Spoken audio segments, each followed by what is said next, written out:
Cá Entre Nós, com Nelson Marques. Todas as quintas-feiras, uma entrevista inédita para você.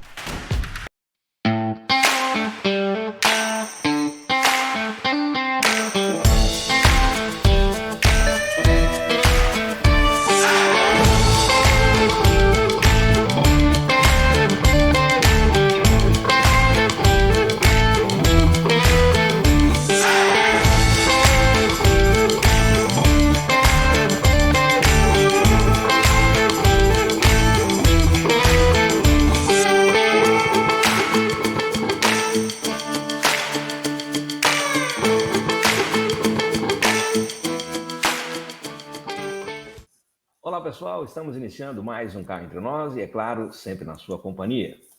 Você que nos segue aqui nas redes sociais e que também semanalmente está enviando o seu e-mail, sugerindo as pautas a serem tratadas aqui no nosso programa. Sempre lembrando que, se você ainda não se inscreveu no canal, por favor, inscreva-se, ative o sininho para receber as nossas notificações. Aproveita que você está por aí, deixe aquele like.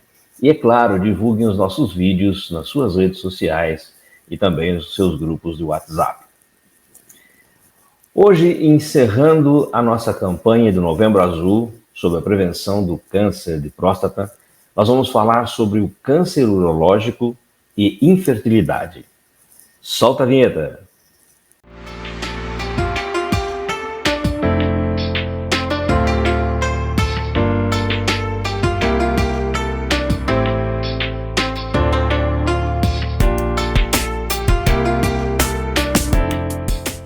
Nosso convidado é graduado em Medicina pela Faculdade de Ciências Médicas da PUC, de Campinas, em 1995.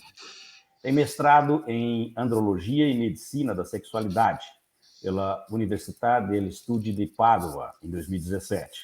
E mestrado em Medicina pela Faculdade de Ciências Médicas da Santa Casa de São Paulo, em 2010. Atualmente é full professor da Pontifícia Universidade Católica de Campinas, o setor de reprodução humana do Hospital do Coração, médico do Fertility Medical Group e coordenador das unidades Fertility Campinas e Bragança Paulista.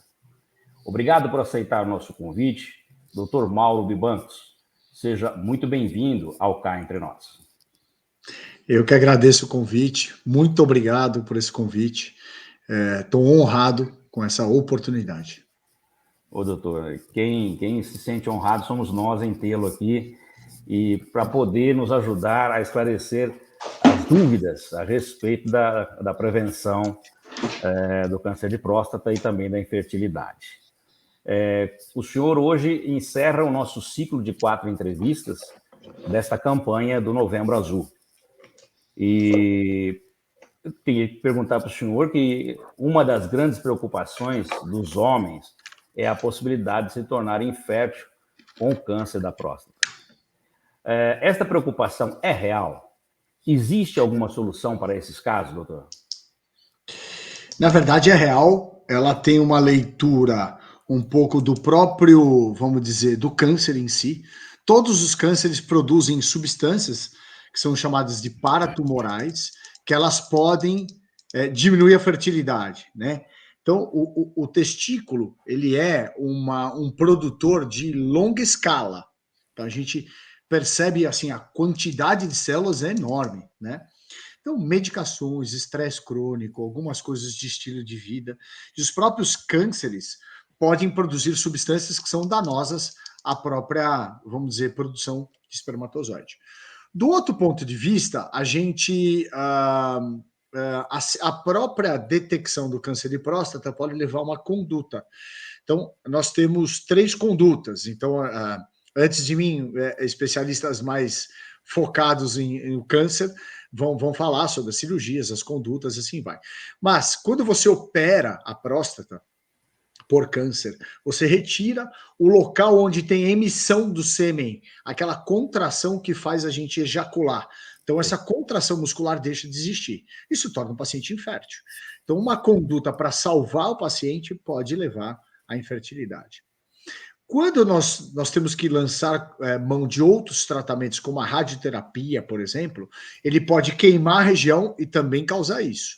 E, por último, O câncer de próstata se alimenta da nossa produção daquilo que a gente chama de androgênio, que é os derivados ou a própria testosterona.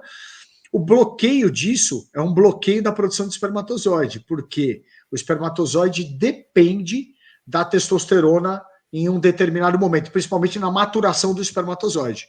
Então, a detecção do próprio câncer, todos em geral, em específico, esses 3 mecanismos do câncer de próstata podem levar, sim, o paciente à infertilidade. Então, qual seria a melhor conduta? Na presença da detecção, fazer a pergunta: olha, você gostaria de ter mais filhos ou gostaria de ter filhos caso não tenha? Então, você pode congelar o sêmen como uma possibilidade de longevidade dessa fertilidade num outro momento. Não, perfeito. Doutor, eu tenho algumas perguntas para fazer para o senhor, e dentre elas, nós poderíamos ter algumas perguntas que o senhor já tenha respondido, mas eu acho que para a dinâmica do nosso programa é bom que se fortaleça essas respostas. Então, o senhor me perdoe se durante a nossa entrevista eu lhe fizer uma pergunta que o senhor já comentou. Mas é uma oportunidade de, exclusivamente, neste caso, especificá-las, né? Uma delas está aqui, que é a próxima. O que já se sabe hoje em dia sobre a relação entre o câncer de próstata e a infertilidade, que o senhor mais ou menos deu uma comentada, né? Tá. Eu acho que a melhor vertente não é nem só a infertilidade, mas é o olhar futuro. Então, dependendo da forma do tratamento, dependendo do tipo de tratamento, eu já acabei falando, então a gente pode levar um caso de infertilidade e isso ser um problema no futuro. Então, o congelamento ou vamos dizer, pelo menos uma orientação desse paciente é muito importante, porque olhando o cenário, é assim, o que é o Novembro Azul? Novembro Azul é um foco numa doença que tem uma prevalência muito grande. Então, por que é elencado a próstata? Porque a próstata tem uma importância muito grande. Então, muitas pessoas terão essa doença. Então, por que não são elencadas outras doenças? Então, a gente precisa pensar um pouco nisso. Então, tendo um montante muito grande de pessoas, eu vou ter um montante de problemas para serem resolvidos. Então, é um problema populacional. Então, se eu vou ter um diagnóstico cada vez mais cedo, e o quão mais cedo forem esses pacientes com esse diagnóstico, menor a quantidade de filhos ou até a ausência deles. Aí, na sequência, eu tenho profissionais sensacionais que realmente estão gerando curas, estão trazendo longevidade, estão trazendo um olhar futuro. Então, eu tenho um paciente mais jovem que vai se curar dessa doença e vai ter um problema de infertilidade. Esse é o primeiro olhar. O segundo olhar é essas doenças cancerígenas como um todo e o câncer de próstata, cada vez mais a gente está setorizando, vamos dizer, genes que nos levam a tendências. Então, agora, nesse cenário, eu tenho um paciente que eu congelei a genética dele, porém, pode ser que essa genética eu esteja transmitindo uma genética não desejada. Então, a leitura é: eu posso transformar ele em infértil, aí eu congelo, agora eu vou fazer filhos, porque esses profissionais sensacionais vão fazer esse paciente sobreviver num percentual muito bom. Só que agora eu tenho uma genética que eu posso transmitir uma coisa não desejada. Então, é possível excluir essa genética na prole, ou seja, um problema que vai afligir essa geração, porém na geração futura, não só um pensamento para o câncer de próstata, mas para vários outros cânceres também. Entendi. E, de uma forma geral, a infertilidade masculina está associada a outros problemas de saúde, doutor? Tá. Né? Em especial, a gente tem que pensar, então, por exemplo, na faculdade, a gente fala assim, o testículo, em sua boa parte dos seus problemas, claro, eu não estou falando de um trauma, uma infecção, mas aquilo que aparece, é como se ele viesse com algumas tendências. E nessas tendências, ele traz uma deficiência do testículo como um todo. Nessa deficiência aparecem doenças, podem aparecer cânceres, pode aparecer uma série de coisas, e a infertilidade vem em conjunto. Então, parece ser um conjunto de coisas acontecendo. Inclusive, eu venho já no brasileiro, e enfim, no no próprio de urologia no Paulista, conversando sobre os contaminantes ambientais. Parece que a gente vem declinando essa fertilidade. Nós estamos na terceira normativa de espermograma declinante. Os padrões estão caindo, né? Por quê? Porque está tendo que reatualizar. A média de produção de espermatozoides vem caindo a cada 20, 30 anos. Então, sim, parece que é uma coisa que é um conjunto de situações, não é uma coisa específica. Parece que está declinando nossa saúde como um todo. Tá. E nesse tratamento urológico, quais são os fatores de risco para a infertilidade? Quando aquilo que eu falei, quando você remove a próstata, você remove o local onde sai o espermatozoide e emite, né, o jato da ejaculação é feito por uma contração muscular. E quando você pega a próstata ela fica exatamente embaixo da bexiga. Então, a partir daquele momento, o sêmen vai em direção, ele pode ir em direção à bexiga, ou ele pode nem sair, ele fica estocado, o que vira uma forma de infertilidade que a gente tem que lançar mão de alguns tratamentos. Algumas vezes, alguns casos vão em direção à bexiga, a gente capta o espermatozoide na urina, e em alguns casos, a gente vai retirar diretamente do testículo, porque o paciente não tem mais essa zona de escoamento, ele perde a estrada do espermatozoide, e aí ele acaba escoando para o local mais próximo, eventualmente a bexiga, ou não, nem escoa, fica tudo paradinho. Tá.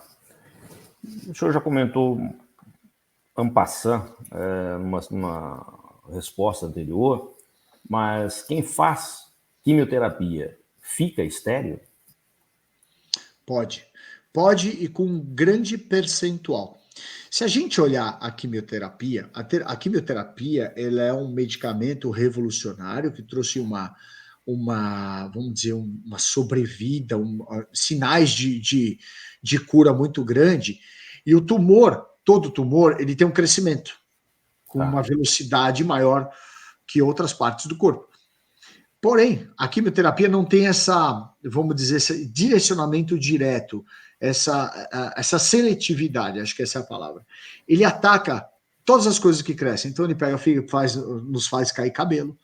E quando você pegar o espermograma, que é o exame que avalia o quanto você ejacula, nós temos 15 milhões de espermatozoides por ml. A gente ejacula de 2 a 4 ml. Vamos falar em 60 milhões de células. É uma enormidade para um ejaculado. Então, a quantidade de células é produzida numa velocidade muito intensa. Então, a quimioterapia pega em cheio o testículo e pode zerar essa produção. Pode zerar a célula que vira espermatozoide. Tanto que ela chama de célula germinativa, ou germ cell. Os americanos falam que é a célula que vai germinando. Então, por essa velocidade, a quimioterapia não consegue se distinguir. Ela vai no câncer que tem essa velocidade e ela vai também no testículo. Então, a depender da droga usada e da quantidade usada e o número de ciclos, né? Porque a quimioterapia é feita em ciclos. Se você fizer mais ciclos, você tem mais chance de tornar infértil. Então, o congelamento de sêmen é uma saída sensacional para isso. Tá.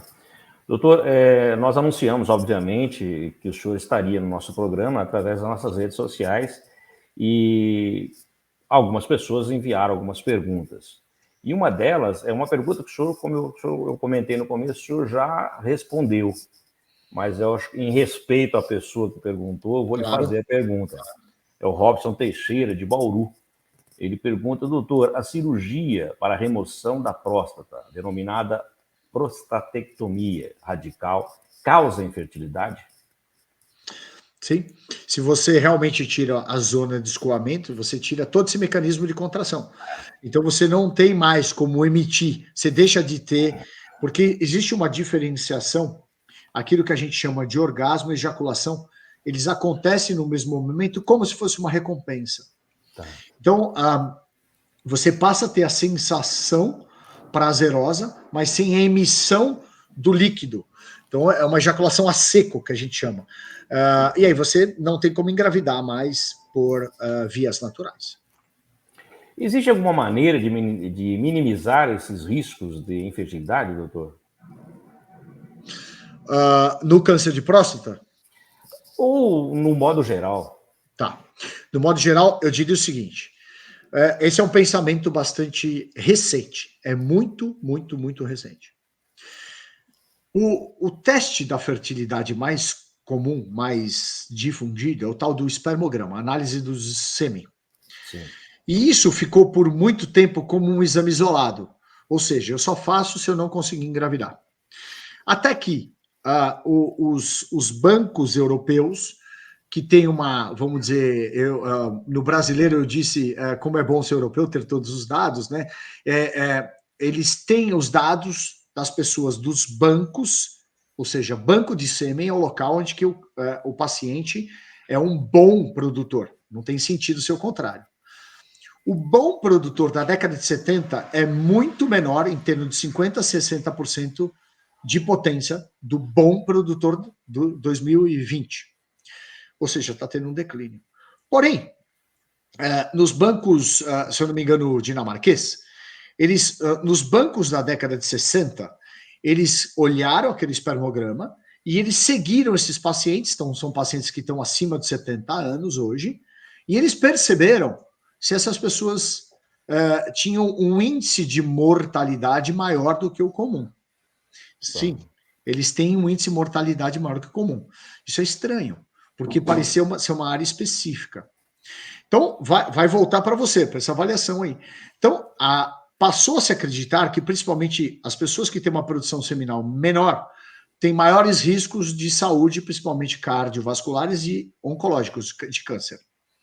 E aí, o espermograma está tentando se perpetuar no exame de check-up. Então, por que no exame de check-up? Porque, na verdade, a gente não tem hoje um espermograma, vamos dizer, preventivo. A gente tem um espermograma quando o paciente não engravida. Então, ele não engravida, ele faz espermograma. Mas ali já é um quadro instalado. O ideal seria fazer um espermograma aos 17, 18 anos. E não antes disso. Por quê? Porque a gente depende do balanço hormonal. Então, nós homens com 13, 14, 12 anos, é uma bagunça hormonal. Tem uma barba aqui, a voz faz assim, a massa muscular aumenta, diminui, é confuso. Aos 17, 18, isso tudo se equaliza, é o momento de fazer um espermograma. Por quê? A depender do que você tiver no espermograma, pode ser um preditor de saúde. Então, se existe uma forma preventiva, sim, é fazer o espermograma nessa idade. Essa é a preconização mais moderna, bem recente mesmo. A preconização é fazer o espermograma, mesmo sem demanda de filhos, para entender o quanto o teu testículo veio com esse comando positivo ou negativo, porque pode ser que esse comando negativo seja um comando de saúde geral. Tá. Doutor, quais são as opções de preservação de fertilidade para os homens antes do tratamento contra o câncer urológico? Hoje, a preservação ela passa por um status social. Então, por exemplo, se eu tenho um câncer de próstata e eu já tenho uma união estável, seja ela qual for, da forma que vamos dizer, instituída, de qualquer vertente que tenha hoje, eu posso congelar um nenê, eu posso congelar um embrião. Então, naquele momento, está estável, está tudo bem, eu estou pensando no futuro, eu posso congelar um embrião. Eu posso congelar, vamos dizer, meus espermatozoides, isoladamente, porque eu sou solteiro, seja o que for. E se eu sou o que a gente chama de pré-púbere, esse é o mais difícil. Então, eventualmente, do câncer, já não de próstata, mas qualquer outro, na infância, antes da adolescência, eu não tenho ejaculação. Eu posso congelar meu testículo, na tentativa de amadurecer esse testículo numa idade mais adulta e antes dos processos, vamos dizer, de tratamento oncológicos, como a quimioterapia, cirurgias, assim vai. Então, eu tenho essas três vertentes. Eu passo pelo congelamento do embrião, dependendo da minha condição social, espermatozoides, existem crianças nascidas com espermatozoide mais de 21 anos congelado. Então, assim, realmente é longevo, você estabiliza o processo. Tá. Ou eu posso tentar o de testículo, porque eu ainda não tenho ejaculação, porque eu sou um meninão ainda. Tá. Doutor, eu gostaria que o senhor falasse um pouquinho a respeito, falando aí do Novembro Azul, sobre essa campanha junto à clínica UroOmnis. Dia 19 agora teve aí, teve uma uma campanha que vocês, uma ação, melhor dizendo, dentro da campanha, que vocês atenderam várias pessoas durante um dia, gratuitamente. Eu acho que tem um contexto disso. Então, eu participei a primeira vez no ano passado. Eu sou, vamos dizer, eu sou meio híbrido, fico meio São Paulo, meio Campinas, né? Certo. Então, quando eu vim para Campinas para dar aula na PUC, a faculdade que eu me formei, e eu recebi o convite da Uru Hominis, eu acho que é primeiro entender isso, onde o paciente vai. Quando eu recebi o convite da Uru Hominis, foi um negócio assim, foi impactante para mim, pelas pessoas que compõem, principalmente o Birajara e o Wagner, assim, o nível desses profissionais, e que eu falei, sério que eu vou atender perto deles, eu vou ter consultório com eles, eu vou dividir o consultório com eles, é uma honraria. Então, vamos dizer, um grupo de referência fora do Brasil, dentro e fora do Brasil. Eu não tenho dúvida por todo o currículo, por tudo que eles representam. Na sequência, foi uma grande surpresa, pelo fato de eu olhar para eles e falar, nossa, eles não fazem só isso, eles fazem mais do que isso. Eles ajudam, eles fazem esse, vamos dizer, esse compartilhamento da sabedoria deles. E por último, quando a gente começou a ver, então eu sou da infertilidade, eu falei, pelo amor de Deus, não quero nem competir com vocês. Porém, pelo fato de vir da infertilidade, eu tenho expertise do ultrassom, eu fiz todos os cursos, titulado de ultrassom, e a gente passou a fazer ultrassom a partir do ano passado e a gente vai ter esse ano.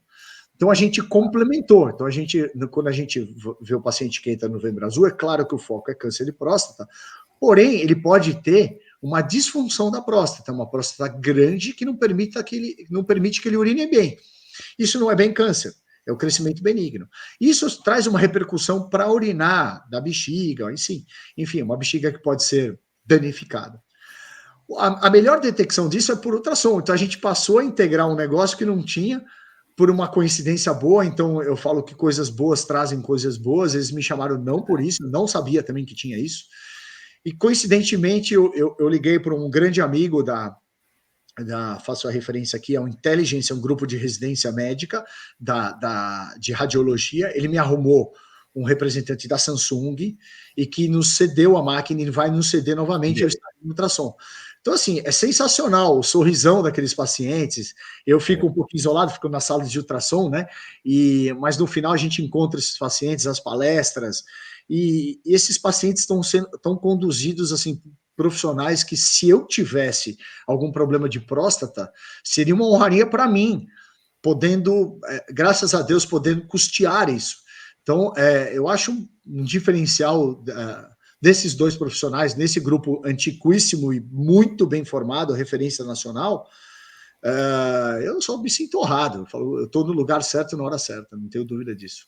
Que bacana, realmente é uma atitude muito bonita e com profissionais, incluindo o senhor, é claro, de suma competência, e quem quer ganhar com isso é a população que não consegue, de repente, ter esses equipamentos aí à disposição e as consultas.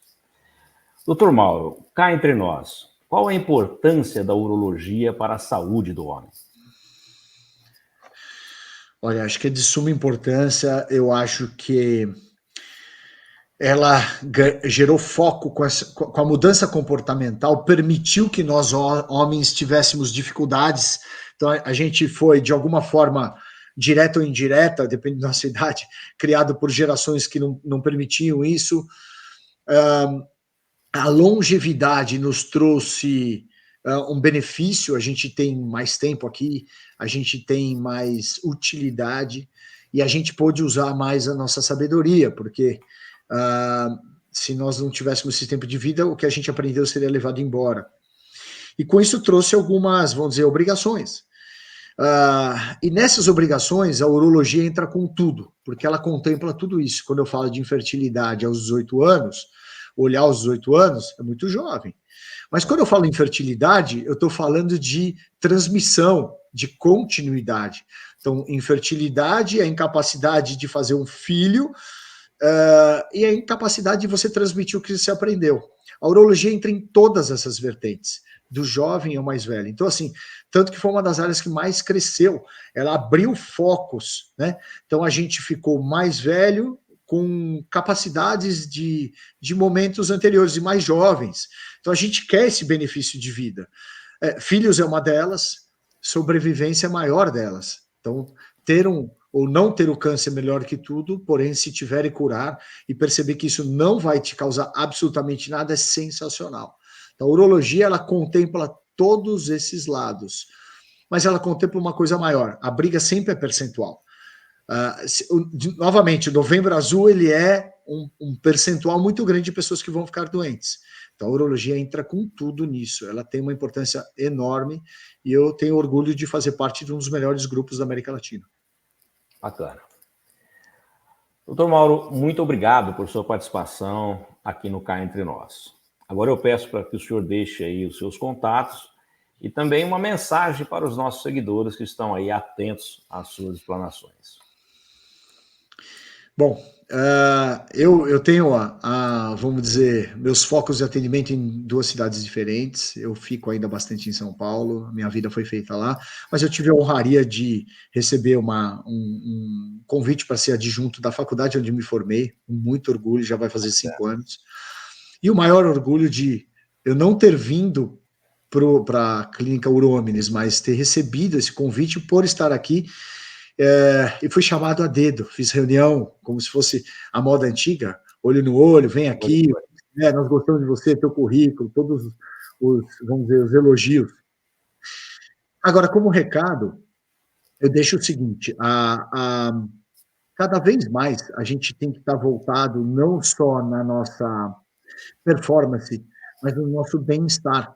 O nosso bem-estar passa por prevenção. Descobrir as coisas antes, muitas das vezes, ou a imensa maioria das vezes, nos traz longevidade. A longevidade pode ser sobrevivência, mas pode viver bem, pode ser viver bem.